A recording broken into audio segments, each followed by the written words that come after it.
think I'll go ahead and get started and introduce you a little bit. And I've just got it recording. So welcome and thank you guys for your attendance, those of you that can make it. I'm Allison Mortensen Hayes, and I work over at the Eccles Health Sciences Library. Um, and I'm also co-chair of our library's sustainability committee there. And we were very excited today to host this event as part of our Climate Changes Health and Health Equity series. First up, we're going to hear from the Sustainability and Medicine Interest Group, which is comprised of medical students from the Spencer Fox Eccles School of Medicine of various years. And they're going to be talking about curriculum in medical school and how it relates to topics such as climate change, which we all know can affect patient health and well-being. And after that presentation, we'll be hearing from Robert Armstrong from the UHealth Green Team to talk about the hospitals and clinics operations and things such as electricity use, water use, waste. And at that time, we will have some question room at the end. So please feel free to add any thoughts to the chat as we go along. And with all that said, I'm going to kick it over to you, Noah and Forrest. Thank Get you, started. Allison. So thank you, everyone. Thank you for your time. Forrest and I are part of the Sustainability and Medicine Interest Group, and we're specifically a part of the Spencer Fox Eccles School of Medicine chapter regarding the Planetary Health Report Card, and we'll be presenting our findings for that report card from the 2023 and 2024 year. Could you move on to the next slide, please? So just wanted to briefly give some thanks to the fellow members of our interest group who helped with this project. Eleanor Chi was our previous chapter president who spent a lot of work on this previously. And she also developed these slides with us, so I really thank her for that. I also need to thank Taryn Hunt-Smith, Kenzie Keeney, Keely Kringland, Liliana Rogers, Ria Cadu, Eva Gontram, Michelle Culbertson, Forrest Streeter, who's here with us, Pooja Bachu, and Alexa Gathman-Reese, as well as our advisors, Dr. Warrior and Alexa. Slide, please. These are just some abbreviations just for your viewing pleasure as we go through our slides here. Next slide, please. So some background about what the Planetary Health Report Card is.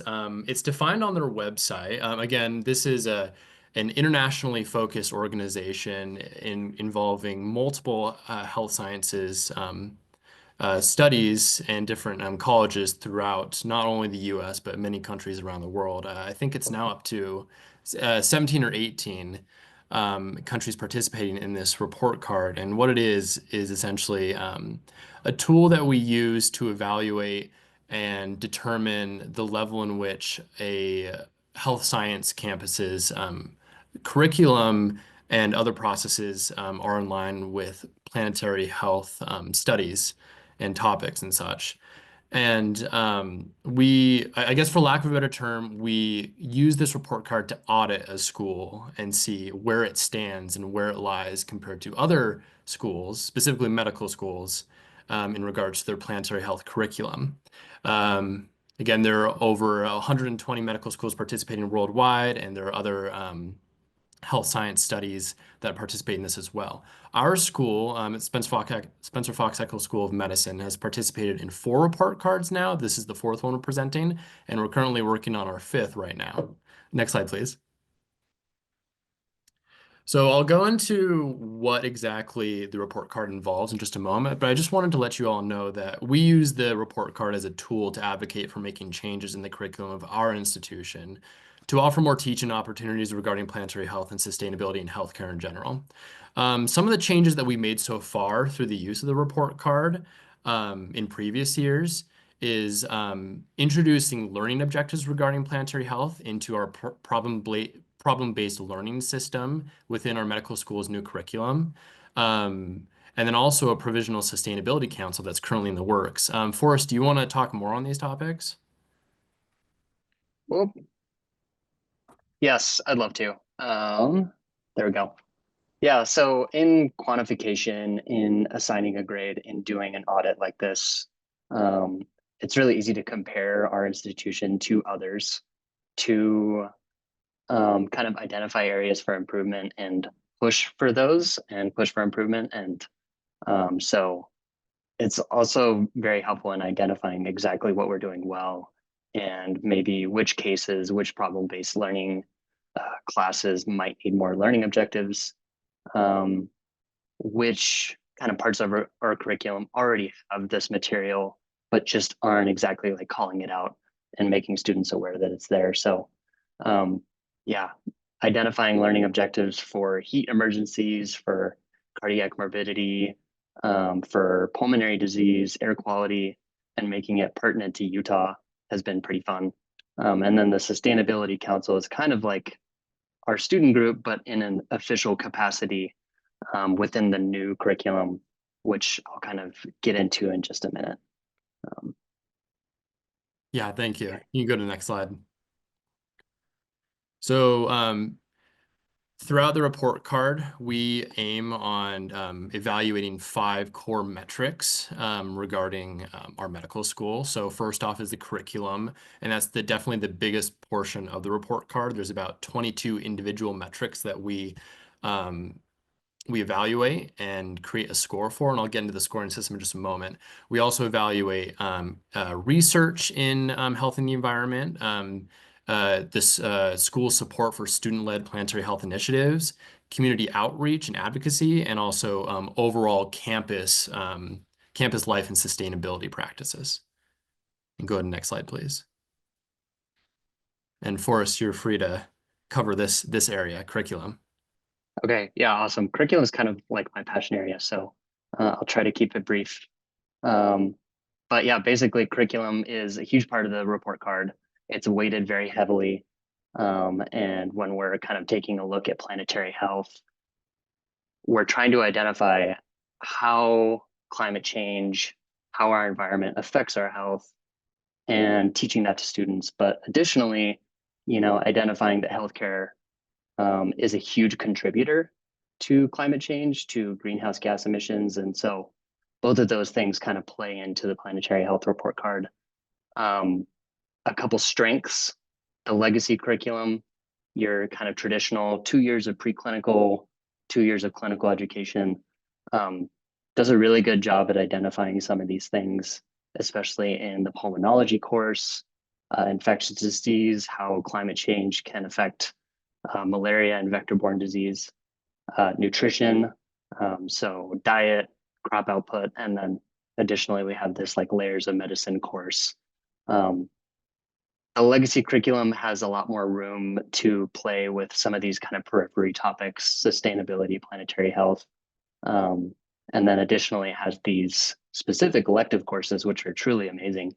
Sustainability, medicine and health, intro to global health, which really kind of contribute a lot of our points into the curriculum section. And then, of course, we have this new curriculum, which I will talk about in just a minute. I'm going to keep deferring, but yeah, there's a lot of potential here as we transition to getting more planetary health into the curriculum. Oops. Okay, yeah. So planetary health curriculum, we received a D plus on the report card. Despite the legacy curriculum, despite these electives, we're still not really doing a great job at implementing this content into the core curriculum and really making it required for every student. So it is available. There are people at the U that are passionate about this, but we're just not quite integrating it. And then additionally, the faculty at the U, the Green Team, what you guys are doing at the main hospital, there's kind of a disconnect between students in the School of Medicine and the Green Teams around campus. And so that's something we'd like to work on as well. And then, yeah, additionally, kind of how can we reduce healthcare's impact on climate change, our greenhouse gas emissions, and some of those things. And so looking forward, we have this new curriculum, which is like this really exciting time. I was part of the kind of pilot year. It's been around for about a year and a half now. So it's still kind of being built out as we're doing this presentation. And so thinking about, okay, well, Where's the legacy curriculum lacking? Where are these electives not really going far enough? How can we get it into the core curriculum? Thinking about some of these things in the context of this new curriculum is really exciting because the kind of powers that be, the people that are involved with curriculum implementation have been super open to having the student group, some of the Green Team faculty involved in getting these learning objectives in, making sure that it's a bigger part of the core curriculum. Things like the Sustainability Council are basically a liaison for the student group and people involved in sustainability to getting more of this into the curriculum so that hopefully in the future, we're doing a little bit better than a D+. But I think on the flip side, there's kind of like this negative narrative where if we don't make these changes and utilize this opportunity, there's really not that much planetary health curriculum in the new curriculum as it stands right now. And so I did a little project on this last summer. I won't go into the detail and the results, but basically what we found is like a lot of the points on the report card that we're giving to you guys today won't be there in the future. We don't have these same electives available to the new curriculum students. We don't have layers of medicine, and we don't have the same coverage in the same way, just because naturally what happens when you're shortening 2 years of preclinical classroom education into 10 months, things tend to get deferred or cut unintentionally. But again, the faculty that is involved with curriculum is pretty excited about it. And so I think we can use this opportunity and be like, okay, we can do better than a D+. Let's get it in before we fully transition. And I think we'll see the report card look a lot better. But specifically what you guys on the Green Team can do, kind of bridging this gap between the School of Medicine and the Green Team is super important. Getting online to this Mentor Connect program, making a profile, it'll take like 30 seconds. I'll drop a link in the chat, but currently only 3 faculty members are on there for students that list sustainability as an interest. So even if you are potentially interested in getting involved in what you guys are doing, it's kind of hard to find you. So that's one thing. And then specifically, if you're interested in curriculum and getting involved with what we're doing with the report card and kind of getting these objectives in and teaching students about planetary health, you can just get in touch with me, Noah, Alexis, and yeah, we'll continue to work on some of this stuff. Thanks, Forrest. Thanks for going through all that. He's been such a huge help with specifically advocating for more curricular changes, which has been awesome.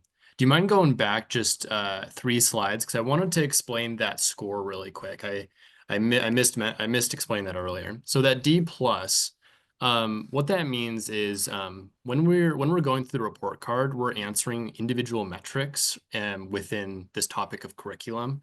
So there's 23 total metrics within curriculum, and each individual one's asking a question such as, is your medical school's curriculum covering the cardiovascular effects of higher heat or heat islands within a city? And we answer, you get a scored point based on if it's in the core curriculum within an elective course, or 0 for nothing.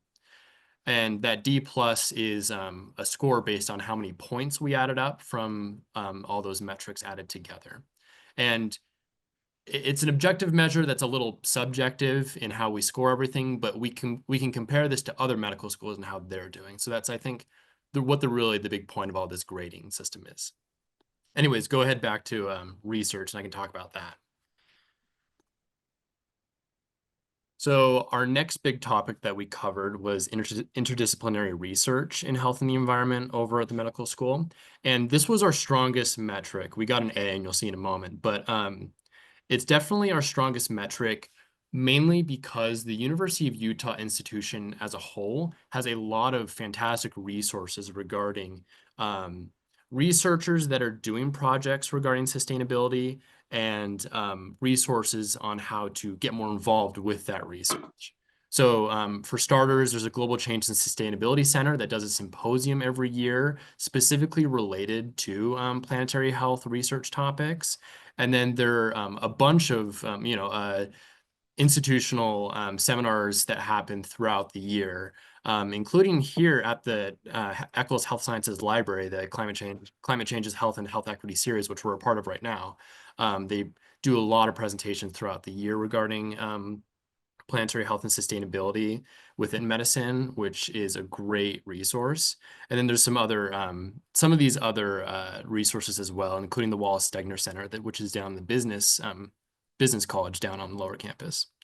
Go ahead and next slide, please. With all that being said, we have a lot of strengths, but specifically regarding the medical school, we don't have a dedicated sustainability research center at our medical school itself. So we thought that while we're doing really good regarding the institution as a whole, the School of Medicine itself could do more to have its own resources and host its own seminars and symposiums related to planetary health in general. So of course, having a website that could list current MDs and PhDs who are leading research projects regarding planetary health. We have one physician up at the U who is continuing on working on projects relating to pulmonary health secondary to the effects of pollution in the valley. But we can't yet access people like them anywhere from the School of Medicine itself. So we just advocate for resources such as that related.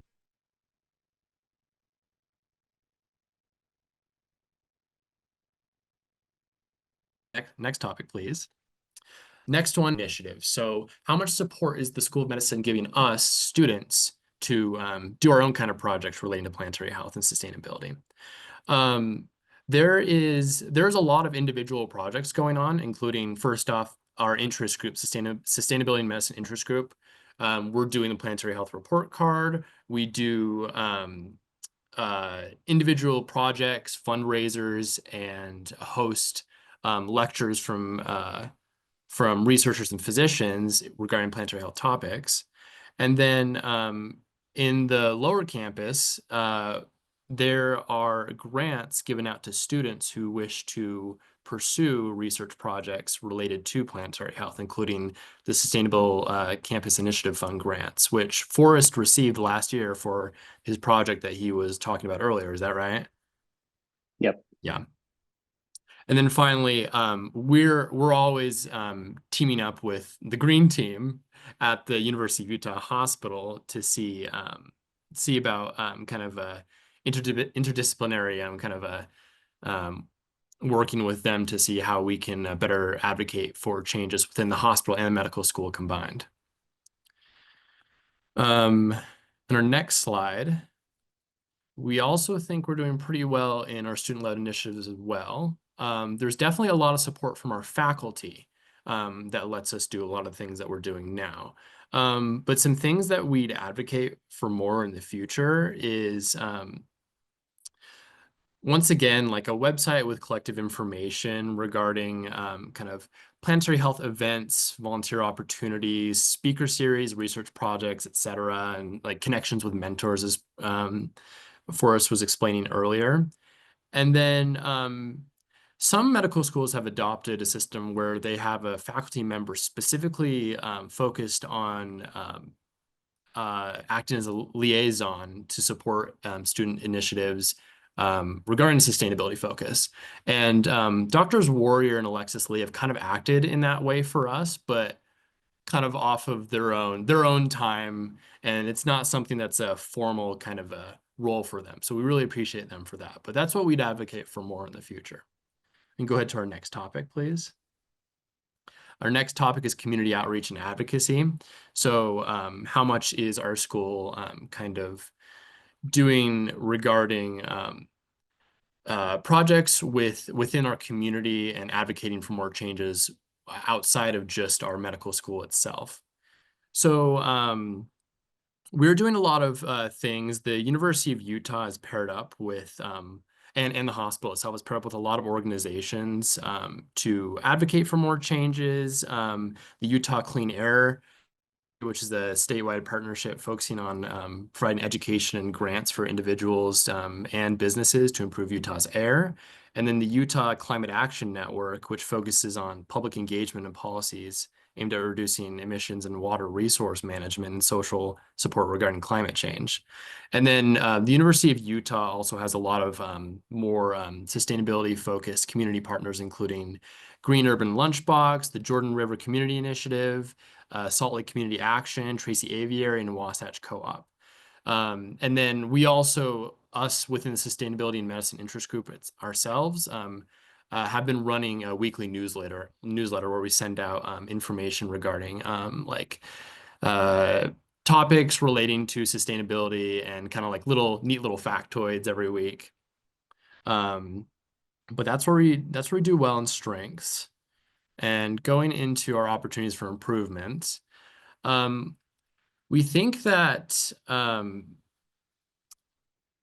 so one of the first things that we kind of noticed regarding the University of Utah itself was that there were a lot of opportunities for continuing medical education in the form of like conferences that we students could attend. And we were wondering if there could possibly be like graduate medical education level courses regarding sustainability topics that we might be able to pursue in addition to the elective courses that are already available to us, though we're still awaiting seeing how that's going to play out with the new curriculum and how those are going to be available to us. Some other options for community outreach were some kind of more accessible patient education pamphlets and resources regarding human and planetary health and how those align with one another, and then some partnerships with the School of Medicine with all of these community partners that we discussed earlier would also be a great addition. Going on to our last topic, sustainability within the campus itself. We have a lot of strong kind of forces at work regarding this, especially the hospital's green team, which does a lot of work in advocating for changes within the hospital itself.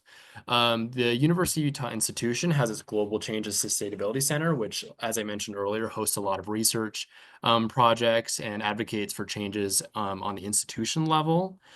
And then just some other like quick facts. On a document that was posted in 2020, the institution's electricity usage was set to be sourced from renewable sources up to 71% by this year. I haven't yet seen the results of that quite yet, given that it is 2024 now.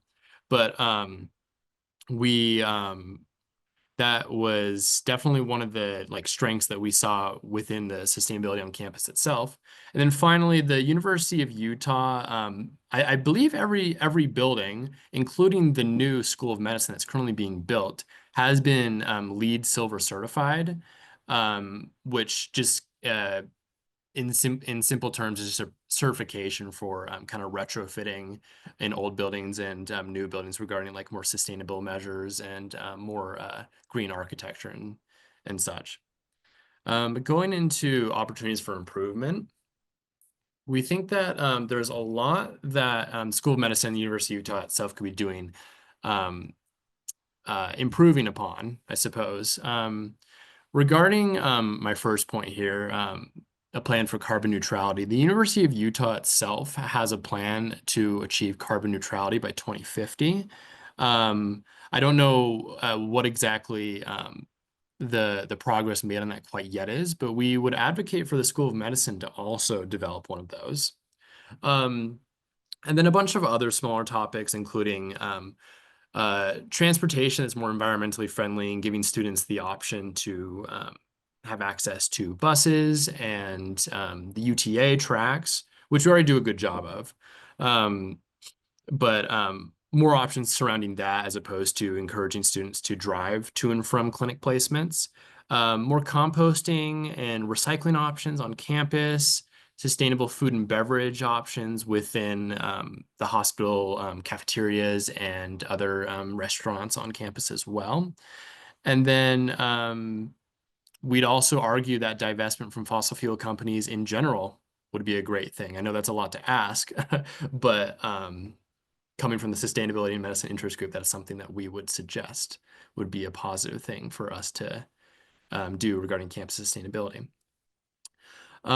So all this coming together, we grabbed all these scores and we found that our overall score for the Spencer Fox Eccles School of Medicine from the 2023 to 2024 year was a C+. Going to our next slide, I know that sounds kind of bad, but compared to previous years, we've actually been improving in every single measure, at least from last year. Now, going into the future, this was from 2023, 2024. We are unsure of where our trends lie as we're creating the 2025 Planetary Health Report Card, given that we've had a lot of changes in the curriculum moving forward. Still, though, we noticed that, especially within this year, community outreach and advocacy is much stronger. Curriculum has continued to be one of our weakest elements. And we hope to see a lot of changes with that in the future. And then access to research regarding planetary health has always been one of our strongest kind of topics, or at least it is continuing to go upwards and trend. So where we stand regarding our school, out of 53 United States schools that are participating within the report card, we land 22nd. So kind of in the middle of the pack.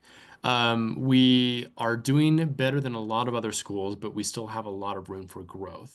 Last year, we were ranked 33 out of 44. So given that ratio, I think we're more 1/3 rather than 3/4, kind of. But we still have a lot of progress to make. I think that's what this ends up being at the end. So with all that being said, looking ahead, actually, Forrest, do you want to do this last one? Yeah, honestly, I would love to, because I think before I graduate, I would like to see our curriculum grade be an A. And I think that would put us a lot higher up in those standings and is probably connected to a couple of the other metrics as well.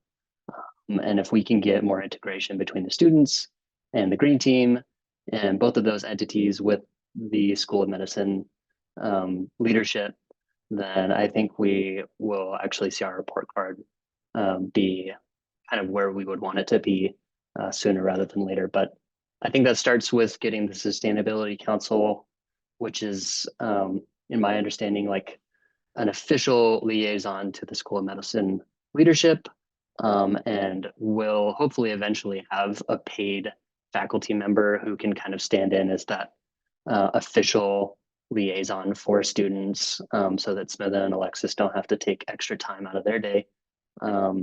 And then in addition, can really more effectively advocate for curriculum change, which is just our weakest point. And then going beyond the grades, it's also just kind of very locally pertinent. And I like to think of it as like, okay, well, what are we teaching Utah physicians to do when it comes to air quality days like today, or, you know, a heat and climate change and all these things that are affecting our patients. And then, yes, just another plug for Mentor Connect. Please, if you're interested in getting involved with students, research projects, even just sitting down for like coffee or lunch, you can put all of this into your profile on Mentor Connect. It'll take about 5 minutes. And that way we can just kind of get the word out more for students that are wanting to get involved with you guys, but just don't know how. And then, yeah, I guess keeping your eyes peeled for the next report card as well. Which will be, yeah. And that report card will be published in April. We finish it in April every year, and we hope to continue doing it long into the future with our faculty support, of course. But anyways, thank you. Sorry to talk over you, Forrest, but we thank everyone for listening to us. And if you would like to see the report card for yourself, and I highly encourage you do, just to see kind of how we do all this. It's also visually very appealing, in my opinion. You can go ahead and go through the QR code right there and take a look at it for yourselves. But besides that, we're all done, and we're happy to answer any questions that anyone has regarding all of this. Hey, I have a question for you guys. The new school of medicine that they're building right now, how do you see that, if at all, affecting like, this planetary report card? Like, are they gonna like have a whole bunch of, an expansion of classes that are offered in that building, or like, yeah, just kind of your take on that. I sure hope so. Yeah, I mean, I know the building is being built with environmental considerations, but as far as like a space for uh, sustainability and planetary health curriculum, um, that's actually really interesting and not something that I had considered. Um, I guess, yeah, what might that look like? We Like, we sorry to talk over you. I just wanted to say no, you're good. we did have one of our faculty mentors, Dr. Robson, was really interested in getting a room specifically for our house at the new School of Medicine. And we thought that that might be a good place to kind of have like distributed resources regarding our interest groups activities. We haven't yet seen that go into fruition yet. But still, despite that, we think that the new School of Medicine itself is going to be a great building regarding kind of how it's built. It is LEED certified, of course. Um, we think that, I mean, many more students will have a place to go to for their studies. So hopefully, travel times to and from centers will be less so, assuming that these students are living closer to the school and not having to drive long ways. But overall, I think I think I could say for us that this is probably going to be a more positive change, if anything. It will give us more opportunities for um, more of our club's activities, as well as just it being a more sustainable location in general, I suppose.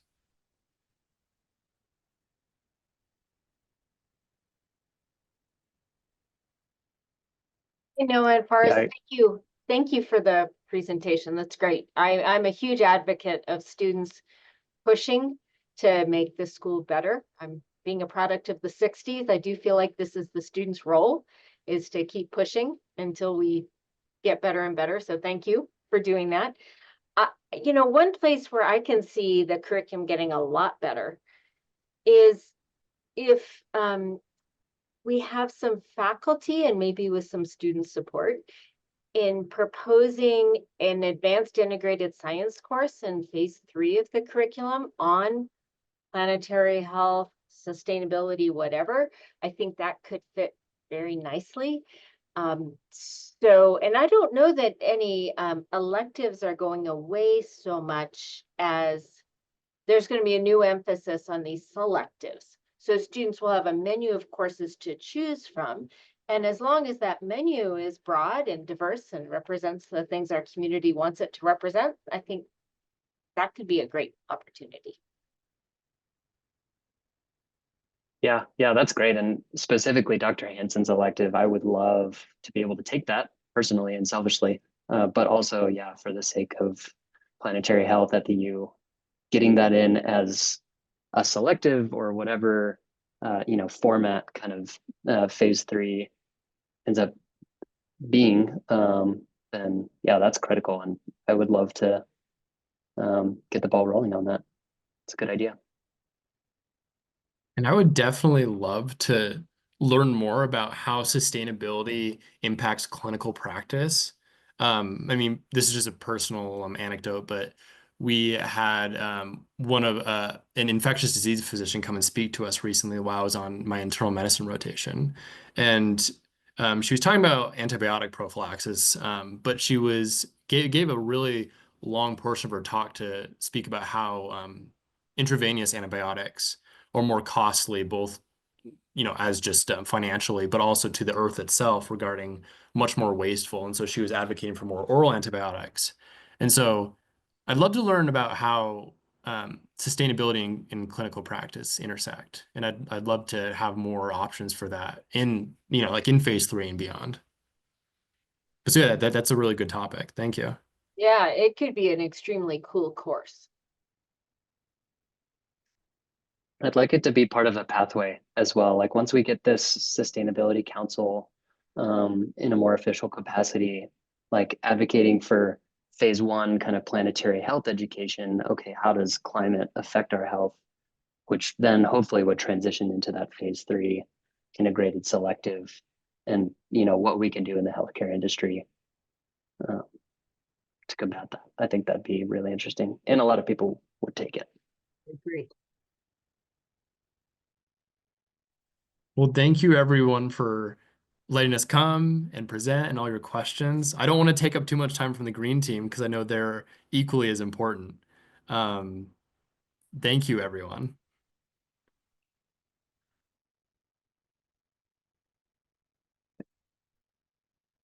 Well, I'm going to pick on you now, Robert, to do your presentation on behalf of the UHealth Green Team. But of course, if more questions come to mind, I'm sure Forrest and Noah would happy to hear from the chat or some later time reaching out to them. All right. Yeah, good job, guys. I'm happy to see that you guys are taking the torch from Eleanor. And if we always have people stepping into that role, hopefully we'll just keep getting a little better and a little better. So good, well done. So I am going to share my screen now and my presentation.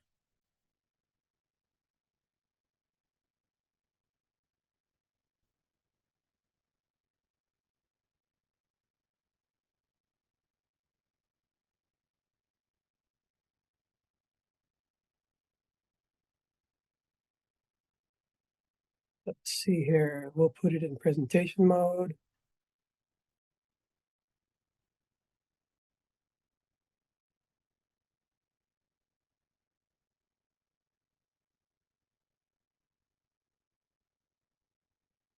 There we go. Can you guys see that okay? It looks like we can see the slides, but they're not in presentation mode. Okay.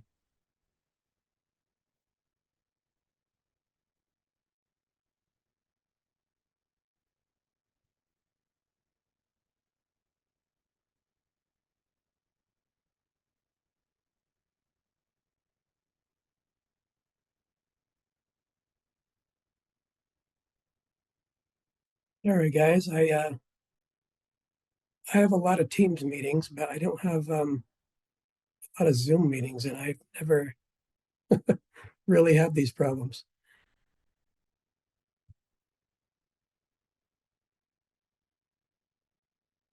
Oh, okay. We got PowerPoint.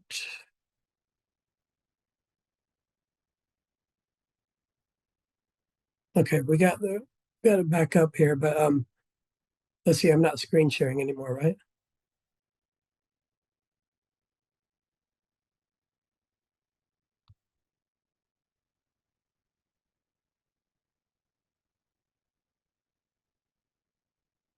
Okay. Do I dare to click on presentation mode?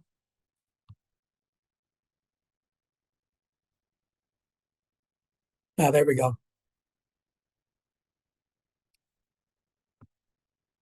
So anyway, yeah, I'm Robert Armstrong, and thank you for allowing me to come here and chat with you guys. I am the University of Utah Health and um, Energy Coordinator, and I work under Alexis Lee, and my focus is energy projects, and so we are going to talk um, a little bit here about operations and what we're doing on the operations side of things in all of our hospitals and clinics to green, healthcare.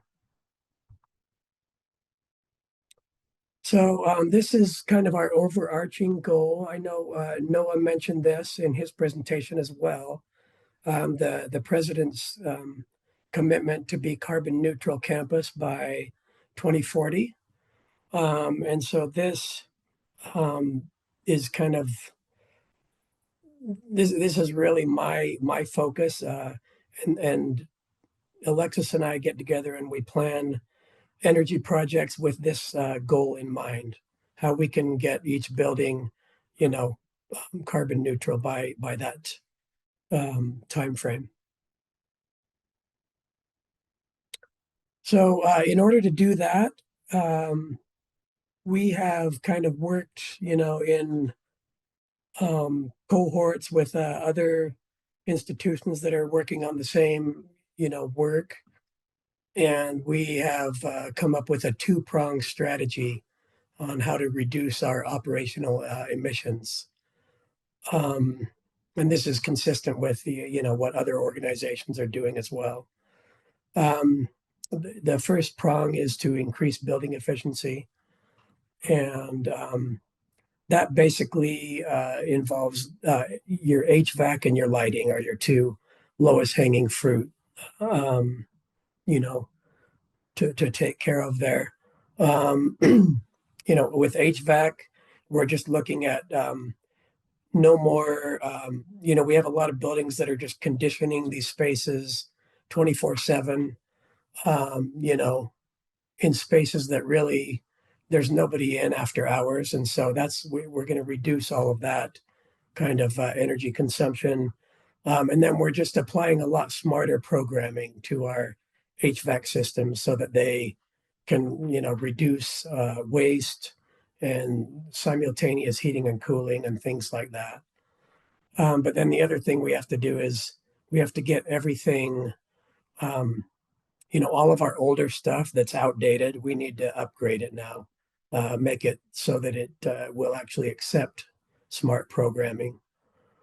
And then, you know, with our lighting conversion to LED, I'm going to talk about that a little bit later. But yeah, we're basically about 85 to 90% there with all of our buildings being converted to LED. And then the second prong is renewable energy. And this is you know, getting whatever is remaining after we increase building efficiency to be supplied by renewable sources. And well, there's three strategies here that I'm going to talk about in detail. And so here is an example of what smart HVAC programming looks like. This is at the Orthopedic Center, and this is a project that we completed about 1.5 years ago. And you can see the left-hand side of your screen is the before, and the right-hand side is the after. What you're looking at here is a weak snapshot of the damper position. And the damper is what allows air to go through your terminal unit. And so that really determines how much airflow is going through there. And so, you know, of course, the more airflow that we have moving through those boxes, the more energy that they use. And so you can see all those little individual blue lines that are kind of look like scribbles. Those are actually each individual terminal unit in the entire building that's on the exact same graph. And then the dark line is the average of all of those boxes. The red lines at the top would be boxes that are problematic that we need to, like, you know, get a handle on and figure out why they're not behaving. And so, yeah, here's kind of a before implementation and an after. One thing you'll notice on the right-hand graph is that you know, the boxes, instead of just kind of hanging around the 40% line and just kind of like being that way the whole week, we now have kind of like forced every box to obey our rules. And now that they're ramping down during unoccupied hours, and then they ramp back up again when those spaces are occupied. So they have a low amount of usage on the weekends when people are not in those spaces.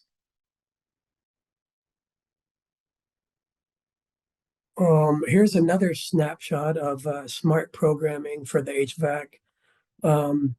This is at Farmington Health Center, which we did in 2021. And The left-hand side of the screen there is showing your heating valve positions.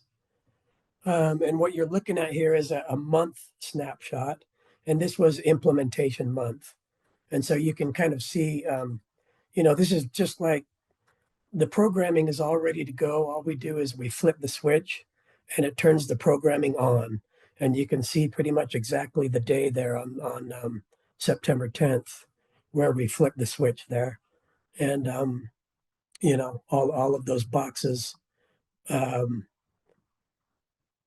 when they're obeying the programs that we've written, then we're using a lot less heating and cooling, as you can see. In September, we shouldn't be using a lot of heating anyway. And so, this is a building, that was commissioned in 2016. And so it's a fairly new building.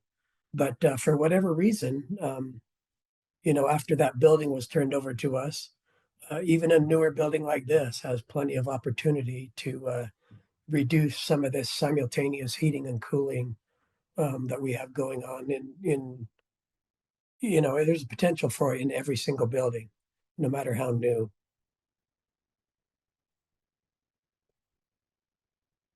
And so just going back a slide, if this graph is showing, the every VAV box or terminal unit in the building, then the result of all of these boxes requiring less energy is that our main air handlers that are serving those boxes can now use a lot less energy.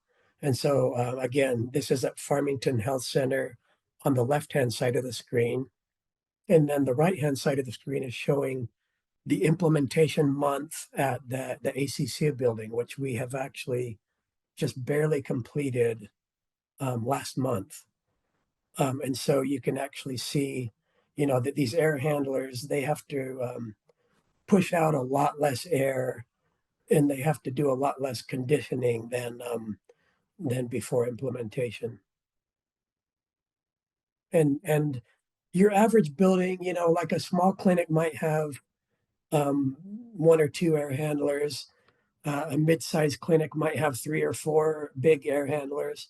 Some of your larger hospitals might have anywhere from 8 all the way up to like the main hospital has 15 air handlers. So, when you times this by the number of air handlers that are in the building, it's quite a significant energy savings. Here is a picture of like the pneumatic controls upgrades. This is the building automated system that our control shop looks at. And so this is the Madsen Clinic. The left-hand side is before and the right-hand side is after. You can see that area circled in red there. They had absolutely no control or any way to look at any of those terminal units remotely before we went in above the ceiling and we actually had controls upgrades, put on every one of those VAV boxes. And now you can see the number of terminal units that we now have full control over. And, we can actually control every one of those boxes remotely now.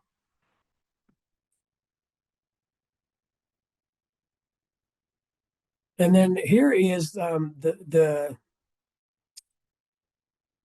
this is the way that we lock in energy savings over time. This is we've contracted with a programmer to build us these energy dashboards, and it's a custom dashboard that we have for every single building. And you can see on the lower left-hand side there that it has every single terminal unit box in the building, and you can actually see exactly how much energy each one of those are using. It'll give you like a problem to solve. Like some of those say too hot, some of them are too cold. There's a couple of rogue heating valves in there where the heating valve is just on 24/7. And then the other ones are the rogue dampers where, we've got too much flow going through those boxes. And so, I use this as a tool. We go and meet monthly with the facilities teams, and I'll give them like the top 6 boxes or so to go look at, and then they can go put eyes on the unit, and they can, in a lot of cases, they can fix a stuck damper, or, a stuck um, heating valve, or whatever problem might be causing energy waste. And so this is a way that we can, you know, we do the energy project to begin with, but then you want to prevent drift over the next 5 or 10 years. And this dashboard will allow us to do that. Lighting upgrades is the second prong. And this is what it looks like. This is building 522, which is the patient care pavilion, otherwise known as the West Pavilion of the hospital. And this is in 2016 when we first started doing lighting projects there. And we just kind of worked over the next 2 or 3 years and converted the whole building to LED. And so you can kind of see what the wattage reduction looks like on this chart over those few years.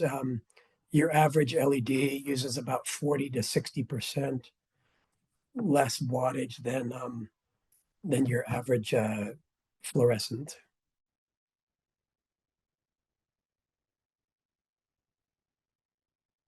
Renewable energy is the last part. Noah already mentioned in his presentation that we do have, as of 2019, we had a geothermal contract, which provided 50% of all campus with electricity served by renewables. And then, as he mentioned, that the Castle Solar Field near Delta, Utah, I'm here to tell you, came online officially in May of 2024. And so that provides an additional 20% of campus power. So we are up to that, 70% mark, as they mentioned, currently being served by renewable sources. And so that's a big part of, how we need to reduce our campus emissions. Another thing that's happening is that Salt Lake City is working with Rocky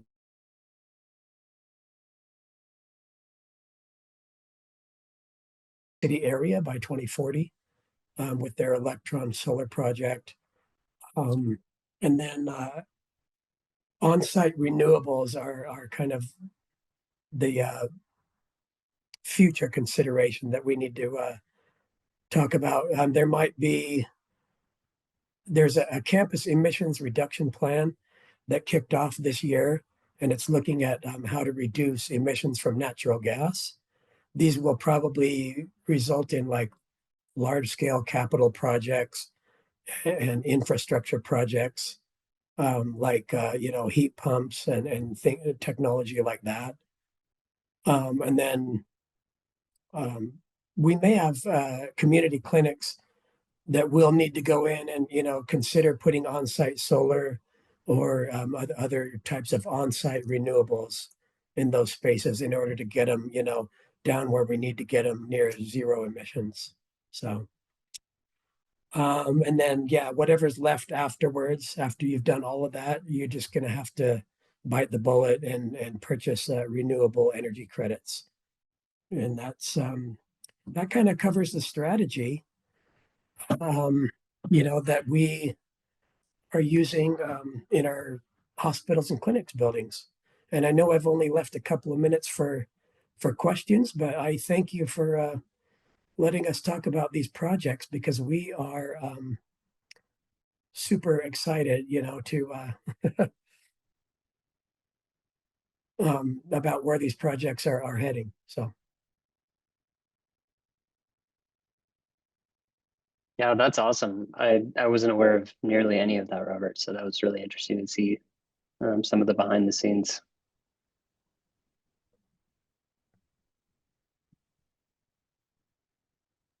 I wondered how has administrative support been for these projects? Because it seems like, you must have a lot of support to be able to move forward with some of these big visions. So yeah, How's that been going?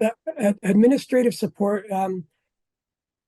like I had a fair amount of support always right from the beginning when they created my position, but that really took off, and I felt like I was super supported when they got us a director position at the hospital and created Alexis Lee's position, because yeah, that's huge. Like she's at the table with all of the senior directors, and that's when we really started doing some of these much more large scale projects where we're really moving the needle in HVAC projects and whatnot. So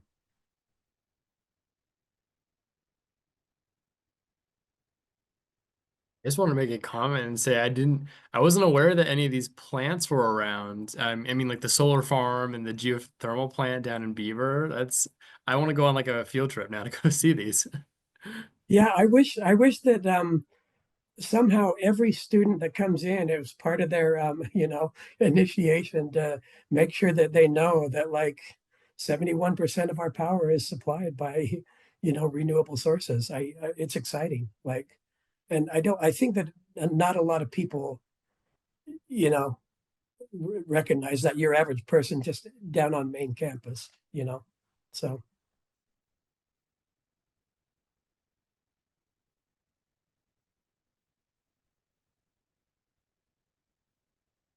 And then Robert, I uh, have one last quick question. I'm just curious if there's different divisions between like UHealth, the health sciences campus, lower campus, like how much you're in contact with some of those guys, if that's not you. yeah, that's a great point. We are really involved with the sustainability and energy group down on main campus.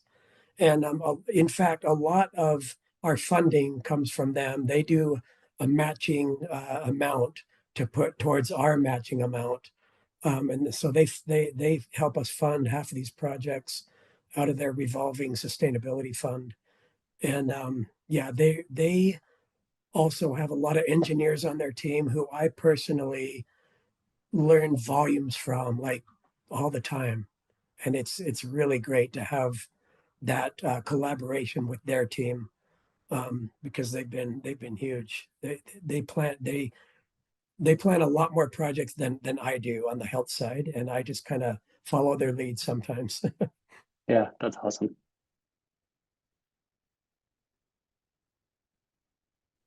Hi, Alexis. I had to give this camera so I can change it for a minute there. But I also want to like force to your question about the main campus. There's like a few things that are interesting. So the renewable agreements that Robert talked about are um benefit all of the power that comes to main campus, or like come to the contiguous campus, I guess I should say. So it helps power the hospital, it helps power the School of Medicine, it helps power stuff down on main campus, like where the business building is.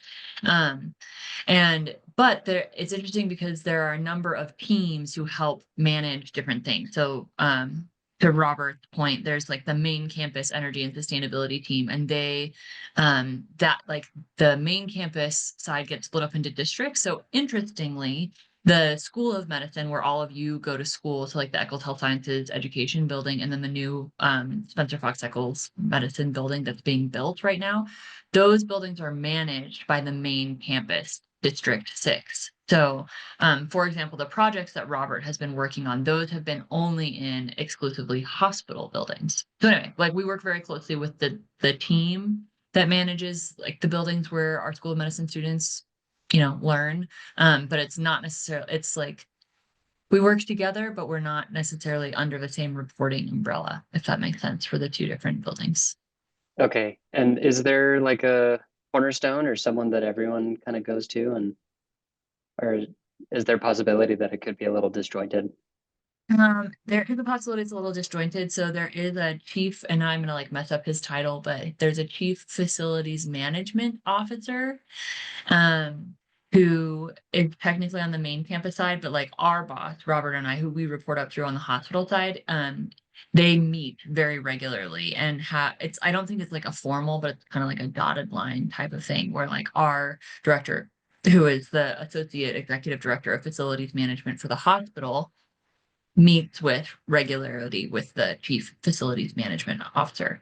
So that it's like sort of linked, but not a direct reporting relationship. Sure. Okay. Yeah, because earlier Robert had asked a question about the new Spencer Fox Eccles School of Medicine building, and yeah, I'm curious if they'll be doing similar projects to you, Robert.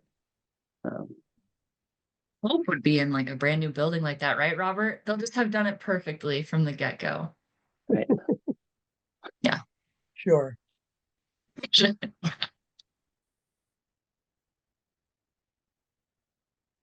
Well, thanks, Allison, for letting us come do this.